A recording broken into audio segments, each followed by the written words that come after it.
Hey, Magic friends. Boy, do we got a lot to talk about today, as the news has really been piling up while I've been out there doing the hard labor at the old office.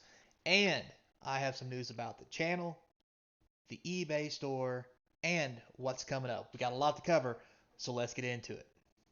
Now, as you guys know, this is your captain speaking. Tray tables and seat backs are in full upright position because we're about to take off into a wonderful land of news and entertainment featured around Magic the Gathering and gaming in general. As always, like, subscribe, hit that notification bell, and remember, comments down below also help fuel the channel, put it up in that YouTube algorithm to help to get some views, and I do appreciate it. So, without further ado, let's get started. So, very first thing we got going on, Dungeons and Dragons Adventure in the Forgotten Realms. How did you guys feel about the set? Put some comments down below. Tell me what you think. Flavor wise, I thought the set was great. I did enjoy it. It was very underpowered compared to what we're seeing, but honestly, we need to do kind of a pullback because the power creeps really got out of control. Plus, it's supposed to be a core set replacement, so it's not supposed to have the kind of level of power. Now, obviously, because of that, this is following off the hinges of things like other previous sets. We got War of the Spark. We have Pharaohs, which turned out to be which ends up turning out very many powerful cards. Throne of Eldraine, which is a powerhouse set, and Modern Horizons 2 even. This set trying to follow those kind of leads makes this set look very underpowered, and a lot of people didn't like it.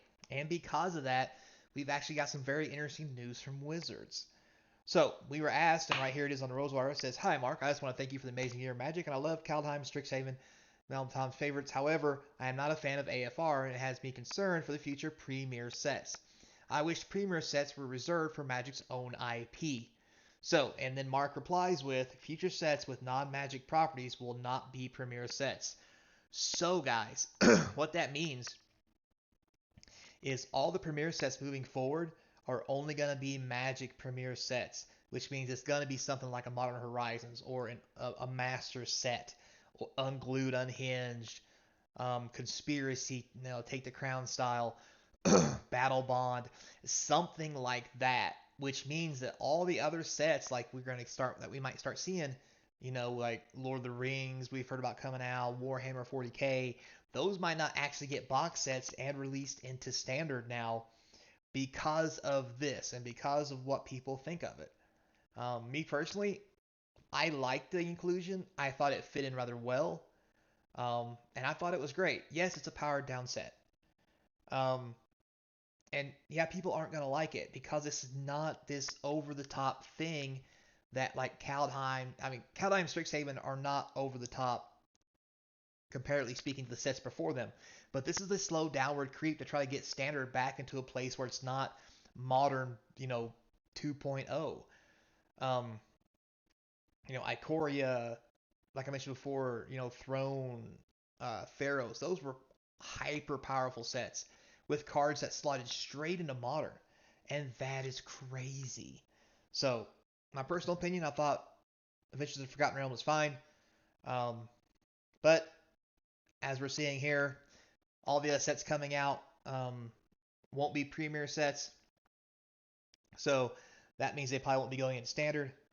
Um, and that gives me kind of a little bit of a sad face. Although, not having Warhammer 40K in my standard release packs is probably going to be okay for me. So, with that said, guys, just food for thought there. So, let's keep it rolling. So, the next thing we get to talk about is new secret layer. What the heck?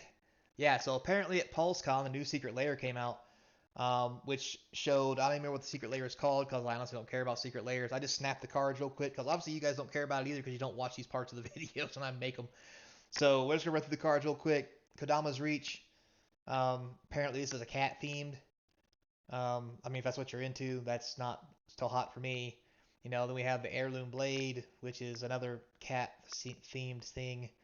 I'm just not digging this. Obviously, these are all reprints. Generous Gift. This is the dumbest thing I've ever seen. Um, get it because the card was originally a guy giving an elephant a thing. Anyway, dumb. Don't like it. And the final card is Chain Lightning with a cat electrifying a dog. Just it makes my soul hurt seeing Chain Lightning portrayed like this. Just aches and pain, my poor soul. But anyway, so those are the secret layers that we're going to be getting, or the secret layer we're going to get from PulseCon. For the love of God, guys, stop buying these things. Um, not only because I don't like them for a lot of reasons we can talk about later in the comment section if you want, or just watch my old videos. But for the second reason, um, this art that they're putting on these great Magic cards, especially this Chain Lightning, yeah, it's almost like a hate crime. Nothing against cats, guys. I've got a cat. You guys have seen my cat. I love cats. However, this is no. We could do better than this. I mean, we paid somebody to draw this, right? We can do better than this. So, with that said, let's move on past this, since nobody probably cares anyway. And that's right, guys. Oh wait, it stopped. Why is that? Well, it stopped because what I'd like to do is I'd like to thank each and every one of you. You have made this possible, and I can't thank you enough. We have reached 100 subscribers as of Saturday late in the evening. I'm making this video Sunday. 100 subs on the YouTube channel, and I can't thank you guys enough. So everybody gets a round of applause. So clap for yourself wherever you're sitting. Yeah, yay for everybody. Hear that? I'm clapping for you. So with that, I'd like to celebrate. We're shooting for 1,000. That's the goal, but 100 is a good chunk of the way there, right?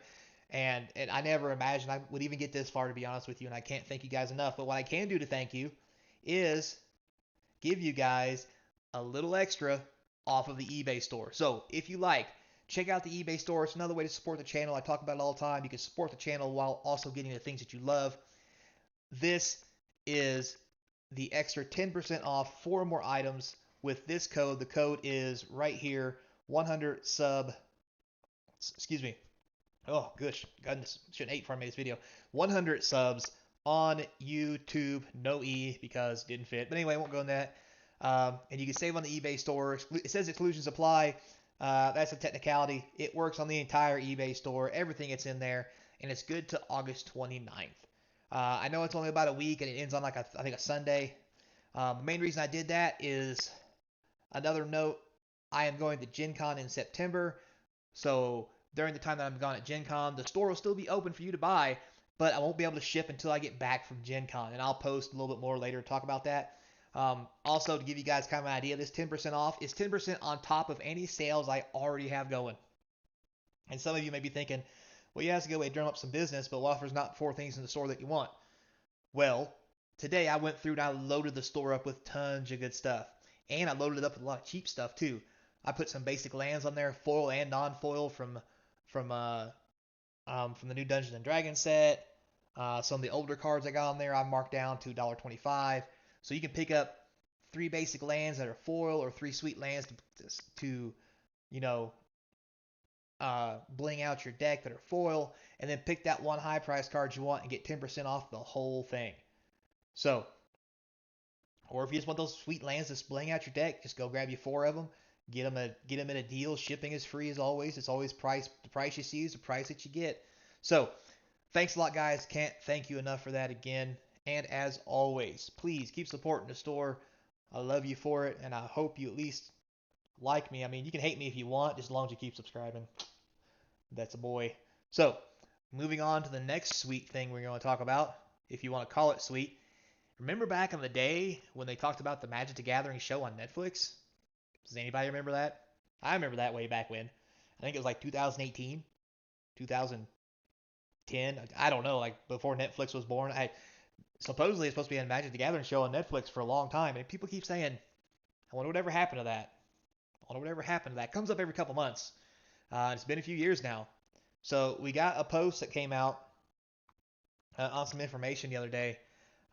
It's kind of a sad post when you think about it. But apparently it looks a little something like this. I'm not going to give you all of it. There's a big article on it, but it says that Netflix, Magic the Gathering animated series, has hired Jeff Klein to replace the Russo brothers because they have ran for the hills. The Russo brothers and their team have left for whatever reason. Like I said, I didn't get into it in the article because at this point, God knows what it could be. I mean, it could just be Magic the Gathering being the people that they are because the company is managed so poorly or whatever. But anyway, maybe they just didn't want to pay the Russo brothers. Anyhow, doesn't really matter. So now Jeff Klein has took over, and they're supposedly going forward with it, but there's no dates. There's nothing's come out. There's no plans. It'll probably get all remade because of creative differences or whatever you want to call it. But that's where that sits, guys. So I think it's been at least 2 years, so we might see this sometime around 2030, maybe. Maybe that sounds about right to me. 2030. What do you guys think? Tell me in the comments below. 2030 about right? You guys want to go midway 2025? Like, what do you guys think? When will we actually see this get off the ground? And for that matter, if it does get off the ground, how horrible is it going to be? Um, it could be like another, it could be like the Avatar remake into the live action movie. What? Make me throw up a little mouth thinking about that. But anyway, so with all that said, guys, that's the news for today. I try to keep it as sweet and short as possible. That way I don't go too far into you guys' lives. And again, I do appreciate everything you guys are doing.